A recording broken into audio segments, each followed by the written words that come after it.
예를 들어서 내가 시주단지를 모신다. 그러면 내 조상을 모셔놓는 거예요. 가정을 두루두루 살펴달라. 이 의미고요. 뭐 대감단지, 업단지는 내 사업 터전에 좀 불려달라. 재물을 좀 늘려달라. 이런 의미로 모시기는 하는데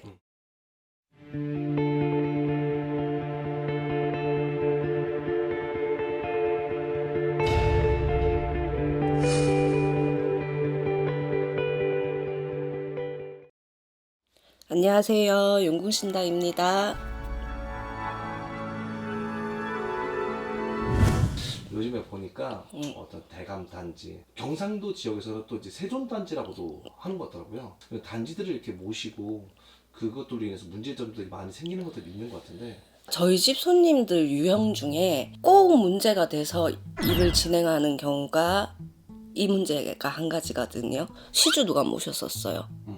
이 집 시주 벌점 떨어지는데 단지 누가 모셨었어요. 이 문제가 정말 많이들 들어오세요. 근데 이게 옛날에는 상가집도 가리고 뭐 부정한 것도 가리고 할머니들께서 그렇게 하셔서 잘 모셔왔지만 지금은 많은 사람들도 만나고 직장일도 해야 되고 내가 부정한 거를 가릴 수가 없단 말이에요. 근데 그거를 쉽게 모셔나가서 거기에서 부정이 들어와 버리면 부정이 들어왔는지 안 들어왔는지 어떻게 알 거예요? 그죠? 그리고 거기에 정말 신이 앉아 계시는지 아니면 귀신이 앉아 있는지 어떻게 아실 거예요? 그래서 요즘은 안 모시는 추세거든요. 간혹 가다가 모셔라고 하는 선생님들이 있더라고요. 근데 시주단지가 그냥 신령님들 앉으세요 이렇게 해서 모시는 게 아니거든요. 시주도 마찬가지로 신령님들을 부르는 행위를 해야 되고 행위 자체가 들어가는 일인데 그냥 쉽게 뭐 얼마 주고 뭐 모셔라 하는 경우도 있고 이거는 선생님들이 잘못이에요. 근데 이제 그 단지나 이런 것들을 왜 모시는 거죠? 예를 들어서 내가 시주단지를 모신다. 그러면 내 조상을 모셔놓는 거예요. 가정을 두루두루 살펴달라. 이 의미고요. 뭐 대감단지, 업단지는 내 사업 터전에 좀 불려달라. 재물을 좀 늘려달라. 이런 의미로 모시기는 하는데 제가 아까도 얘기했지만 부정한 게 들어오면 오히려 더 문제가 생길 수도 있단 말이에요. 그렇기 때문에 다른 방법으로 조금 많이들 해주시는데 이게 모시는 것도 행위가 필요한 거고 내모실 적에도 사실상 행위가 필요한 일이에요. 혹시나 지금 모시고 계신다면 모시고 있는데 근데 가정이 편하고 뭐 사업 잘 돼. 그러면 그냥 두세요.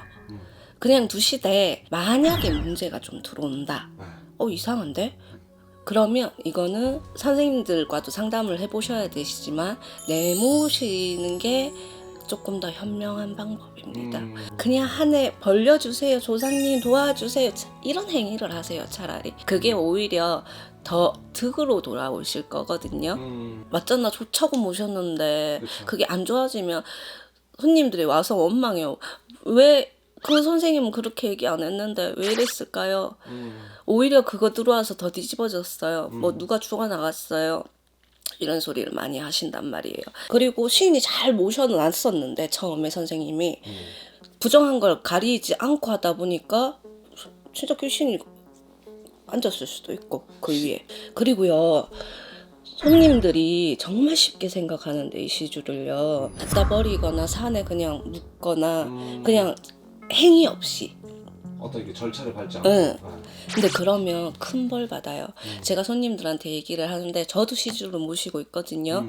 근데 저희한테는 신령님 다음에 시주란 말이에요. 근데 제가 그래요 손님들한테. 저는 시주단지 꽃갈도 제대로 안 만져요. 혹시나 부정한 게 들어와서 잘못될까 봐요.